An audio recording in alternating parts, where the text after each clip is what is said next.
YB, okey, kita nak bertanyakan mengenai isu kompang kepada menteri yang dikatakan tidak sepatutnya diberikan sebanyak 1,000 semasa. Apa komen YB mengenai ini? Saya rasa itu jelas menunjukkan ada undang-undang yang 2 darjat. Ini kerajaan 2 darjat, di mana yang miskin, yang tua terus ditekan apabila mereka melanggar PKP atau tidak kuarantinkan diri. Tetapi mereka di puncak kuasa diberikan prioriti utama, hanya di compound RM1,000 walaupun melanggar perintah kuarantin apabila pulang ke luar negara. Kita lihat lihat trend dan contoh-contoh yang lain. KC Baranga apabila dia pulang dan tidak ikut perintah kuarantin, dia disaman berapa, RM12,000 atau RM8,000 dan sampai di penjara 5 bulan. Yang salah seorang wanita tua yang berumur 70 tahun ke atas, sudah tua, disaman RM8,000 dan dipenjara 1 hari. Tetapi apabila melibatkan seorang menteri yang berada di puncak kuasa, yang sepatutnya dijadikan contoh kepada anak-anak muda dan rakyat Malaysia untuk ikut kelakuannya, akhirnya hanya dapat RM1,000. Saya ingin tanya Menteri Kanan. Sebelum ni Menteri Kanan kata kalau ada silap sini, tidak ada lagi compound, kita terus tarik dan dakwa di mahkamah. Kenapa apabila melibatkan menteri tak ada pendakwaan, tetapi apabila melibatkan wanita berusia 72 tahun boleh dihadapkan ke mahkamah. Apabila melibatkan kes-kes lain dihadapkan ke mahkamah, kena saman RM12,000, kena penjara 5 bulan. Tapi bila jadi menteri, tak ada. Tiba-tiba ada slot khas, ada jalan khas, iaitu compound khas untuk menteri, RM1,000. Itu tidak masuk akal sama sekali, pelik bin ajaib. Dan benda ni saya berharap rakyat Malaysia lihat sendiri bagaimana undang-undang akhirnya tidak diguna pakai secara adil. Yang berkuasa terus berkuasa dan yang miskin dipijak dengan begitu sahaja.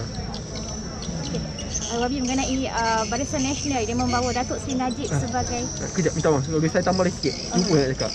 Lagi satu perkara yang saya teramat risau adalah kerana ia ini melibatkan geng gelang pink, yang kumpulan ini kumpulan yang boleh dikatakan infectious, yang sangat membahaya. Sebab itu perintah kuarantin 14 hari itu ada. Saya rasa apa yang dilakukan baru-baru ini akan menghantarkan mesej yang mengelirukan dan mesej yang sangat tidak baik, iaitu lebih baik kalau seseorang itu pulang dari luar negara selepas ini. Buat apa saya nak kuarantin? Kuarantin saja nak bayar duit hotel atau tempat kuarantin tu minimal RM2,100. Lebih baik saya bayar RM1,000 saja untuk saman tersebut. Jika nak dibandingkan dengan orang lain, semua yang akan bayar beribu-ribu ringgit hanya untuk bayar tempat kuarantin. Apa mesej yang kita nak sampaikan kepada mereka?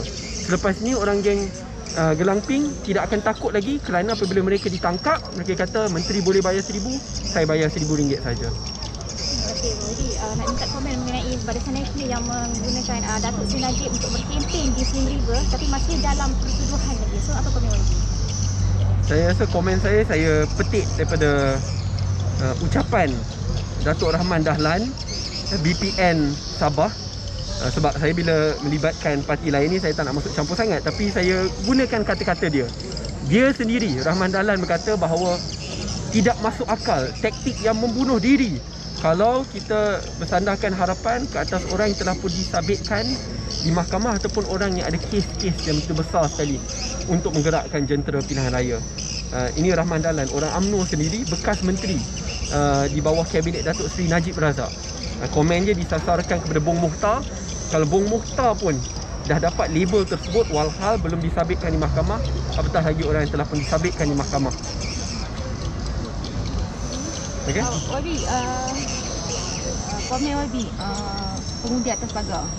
So mostly kalangan anak muda yang tak ada parti. So, komen Wabi sendiri, termasuk juga leader sendiri. Saya berharap bahawa pengundi atas pagar, anak-anak muda memberikan peluang kepada calon bebas, calon nombor 1, Amikus Syairi. Dia merupakan salah seorang anak muda yang berwawasan, berintegriti, beramanah, bermaruah, yang merupakan salah seorang peguam yang ada firmanya yang tersendiri.